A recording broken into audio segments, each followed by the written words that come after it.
Every once in a while, something will come across your desk that's so incredible you weren't prepared for the weirdness. Yeah. So Eric Adsit, Adsit Media Works on Insta, makes a lot of the NRS stuff.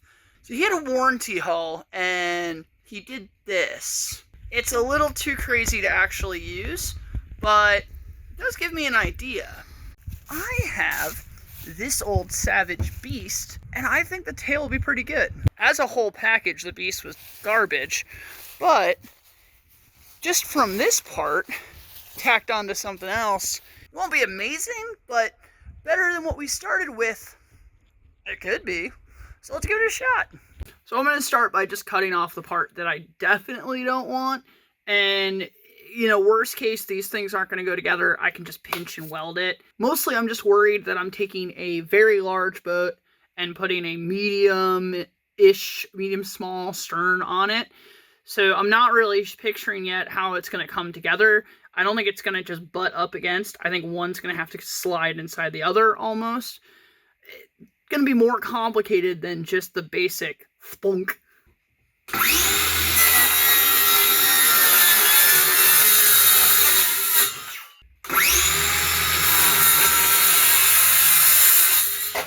That wasn't a straight cut at all. Shit.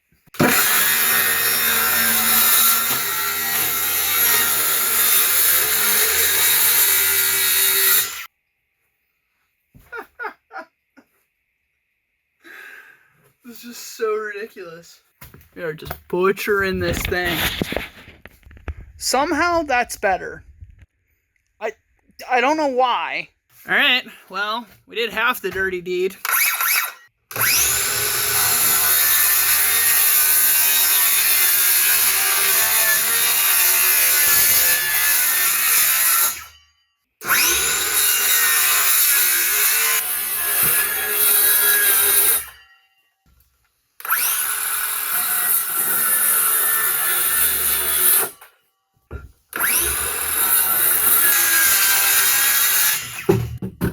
There she goes. I'm actually more encouraged that this will stitch together somehow than I thought I would be.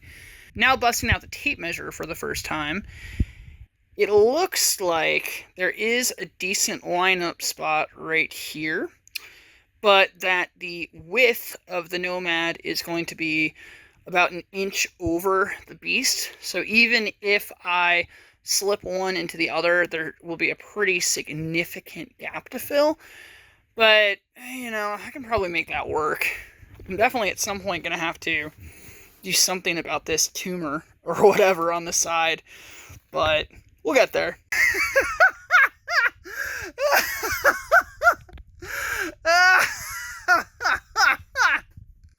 It doesn't look that bad.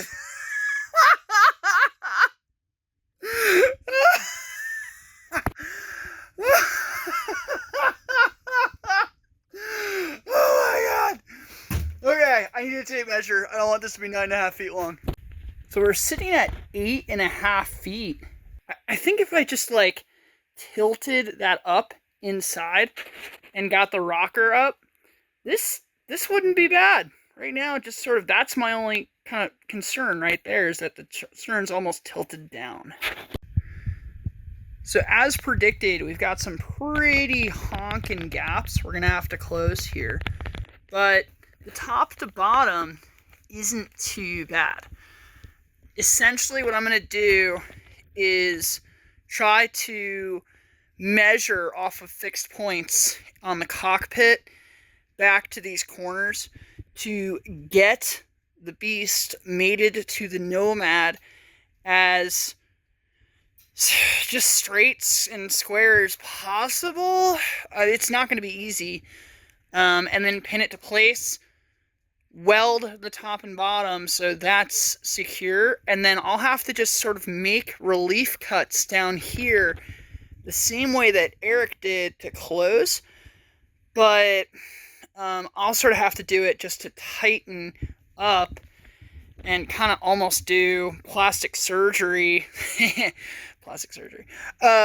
to close all this up. The offcuts are definitely growing over here, but that is what she would look like propped up. That looks sweet. I'll take that for an absolute garbage boat. Let's do it. I'm not gonna lie, I've been waiting 2 weeks to do this, and in my mind, when you pieced them together, that's exactly what it looked like. So whether or not it works, at least my mind's eye was accurate. Making quite a bit of headway. We're at that juncture where now we're gonna have to do some sort of cutting back, but I'm gonna have to stop because something in here is on fire. I don't know what it is, but there's smoke coming out. There is something on fire. I don't know if that's gonna show up on the camera, but there's smoke just pouring out of this thing. I have no idea what it is, but I'm hoping if I use the camera I can see what the heck is on fire. Huh. I have to say, you catch this from the right angle and it's just... ugh. In my mind's eye, when I was picturing these boats, one of the things I was thinking about is that the chines weren't too far off. And they're close. They're not wildly far off. But I don't want to just, like, squish this, tuck it in. I really want to see if I can get them to kind of line up. So I've got, the beast up till about here. So if I just heat the Nomad and let it slump, it should, if I control it right, actually bring the chine from one to the other somewhat. So last night I wrapped up pretty late and I was really focused on what I was doing, so I didn't film that much for you guys, but I'm going to explain what I did. So that's her, and if you look, and that profile came out pretty good, right? I have to say, you gotta like when a plan comes together. It's mint if you squint, as they say, but the overall design looks pretty sweet. Especially from that angle, it doesn't leave me that much to complain about. So you'll notice, hopefully, I put quite a bit of work into making the body lines follow. Notice how that line follows, that line follows. As much as we're, hot gluing one onto the other, it was very important to me that the lines followed the best I could. By far the most important line I wanted to flow was the chine lines. So those actually did work out. Now, the way I did that was once I had top and bottom pinned, I just heated and worked my way around really slowly. So basically, when the gap started, I started blowing hot air underneath and heated the plastic from underneath so the top outside would hold its shape. Once that was very hot, both on the Beast hull and on the Nomad hull, I started pushing down and it actually, instant welded, tacked to each other. So by doing that super patiently, I was able to bring it across. Now you can see on the corner, the heat here, it took so much to bring it around that on the second one I did, which was that one, I was pretty tired. I hadn't eaten all day, so I was a lot less patient. This side came across significantly cleaner, so I'd rather have more material and then shave it down than wind up kind of squishing it, but it'll be okay. Now the tumors I cut down as well. We'll talk about that in a second, but once I got the corner wrapped here, this again was all one big heat and wrapped down. What that caused was an overlapping piece that was kind of torquing this way as we came around the edge. So I just made relief cut after relief cut and kind of cut that until it lined up with the deck piece. Once that was all stitched, it was time to come back here and make relief cuts. I stole this technique from the way that hot rod guys put cars together. So basically, when there's too much material, it kind of peaks out like this. The more there is, the more it's going to want to flatten out. But that means the more that if you cut my fingertips off when you mashed it back together, it'll come more and more vertical until eventually it doesn't touch at all. So by cutting back and cutting back and cutting back until it's kind of close enough, and then I just smash it together and sand it off the extra. Now you might say, hey, That's a lot of welding. You're right. So I cut strips to weld with out of the Nomad hull. This is just the easiest way to do it. Circular saw, straight up. Even so, I have to say that this thickness is still 3 times what my welding rods are, and I really, really, really have to say that the actual welding rod is much easier to weld with. The smaller the weld rod is, the kind of just more control you have over everything. And the more this goes where you want it versus everything else kind of melts too. So, worked, but made everything take much longer. For those wondering, those are my very mediocre plastic welds. Now on the inside of the boat, here you can see my actual welding rods put down. What I did here was just very simply tack hull to hull on the inside. There's quite a lot of overlap, but that doesn't add as much strength as if the hulls are tacked. The Beast is inserted into the Nomad all the way to here, and all the way to the back of the seat inside the boat. So if you imagine that, that means that this whole chunk all the way around is overlapped. Why go that big? Well, it makes it much stronger.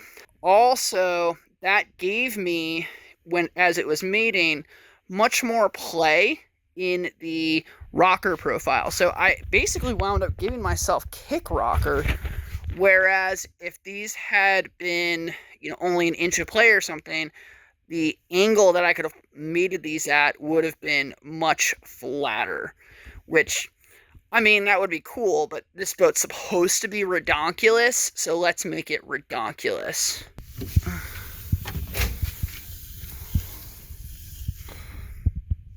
Okay, 8 foot, 4.5 inches. I'll take that all day. I actually prefer half slices at 8.5 versus 9. So this should be sporty and kind of like stern squirt out of drops and be ridiculous. The main issue is just going to be how far forward I need to move this seat, because yeah. So that's that. I think I'm going to call it the crack squatch. We'll have to wait for Thaw to go give her hell, but I can't wait. I mean, that looks fun. That looks so ridiculous, but so fun. Unfortunately, though, this is the end of the spare hulls I have, so I would do this all the time. I had so much fun with this project, but I don't have any boats left, so I don't know. If you got something and you want to send it to New York, get a hold of me, and let's start gluing stuff together just to see what comes out the other side of the Frankenstein lab, man, because holy hell, was this fun. Speaking of which, these boats were both donated for the Boat Sports Project. The remnants are definitely getting melted down and will go to charity, but since this is bad river karma, what do you think this boat is worth? I'll donate whatever the consensus is to AW and or sell this when I'm done, and we'll raise money to charity through this redonkulous project. And if this keeps working, we'll keep raising money for AW by gluing stuff to stuff.